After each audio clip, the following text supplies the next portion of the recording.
ముల్లంగి తెలియని వారుండరు. ఈ కూరగాయ తినడం వల్ల కడుపులో గ్యాస్ వస్తుందని చాలా మంది అనుకుంటారు. ముల్లంగి రుచికి అంతగా బాగుండకపోయినప్పటికీ పోషకాహార రేస్లో ఇది ఎల్లప్పుడూ ముందు వరుసలో ఉంటుంది. సింపుల్గా చెప్పాలంటే ఇది శీతాకాలపు వెజిటేబుల్. ఆరోగ్యానికి చాలా మేలు చేస్తుంది. రోజు ముల్లంగి తింటే శరీరంలో రోగనిరోధక శక్తి పెరుగుతుంది. ముల్లంగిలో ఫోలేట్, విటమిన్ బి6, vitamin C, fibre, potassium, magnesium, calcium వంటి అవసరమైన పోషకాలు ఉన్నాయి. దీన్ని సలాడ్గా లేదా కూరగాయలతో ఉడికించి తినవచ్చు. ముల్లంగి తినడం వల్ల శరీరంలో పోషకాహార లోపం ఏర్పడదు. కడుపులో గ్యాస్ వస్తుందనే భయంతో చాలా మంది ముల్లంగి తినరు. నిజానికి ఇది మిమ్మల్ని కడుపు వ్యాధుల నుంచి కాపాడుతుంది. ముల్లంగిలో ఫైబర్ అధికంగా ఉంటుంది. ఇది జీర్ణ సమస్యల నుంచి ఉపశమనం కలిగిస్తుంది. మలబద్ధక సమస్య నుంచి ఉపశమనం కలిగిస్తుంది.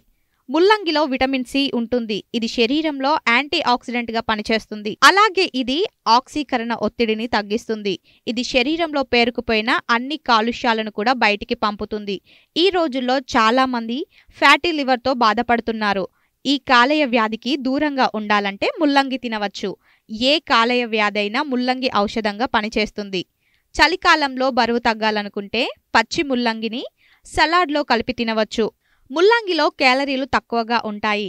ఇందులోని ఆరోగ్యకరమైన కొవ్వులు శరీరంలో కొవ్వు పేరుకుపోకుండా నిరోధించి గుండె జబ్బుల ప్రమాదాన్ని తగ్గిస్తాయి. చలికాలంలో చాలా మంది తక్కువ నీరు తాగుతుంటారు. ఇది శరీరాన్ని డీహైడ్రేట్ చేయగలదు. కానీ ముల్లంగిలో నీటి శాతం ఎక్కువగా ఉంటుంది. ఇది శరీరాన్ని లోపలి నుంచి హైడ్రేట్ చేస్తుంది.